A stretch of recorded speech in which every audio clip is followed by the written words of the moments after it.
Morning, good morning. Yung talaba napagdesisyon na gawing kinilaw. Magkikilo tayo. Lagyan ng asin. Sibuyas. Sili.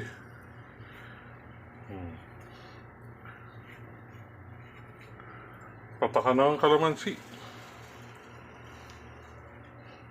Dalawa. Lagyan ng suka.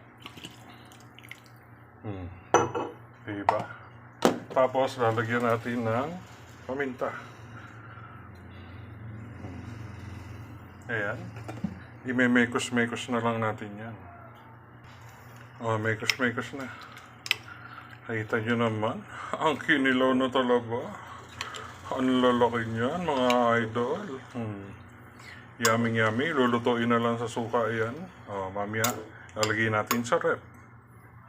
Kinilaw na talaba. Yummy yummy.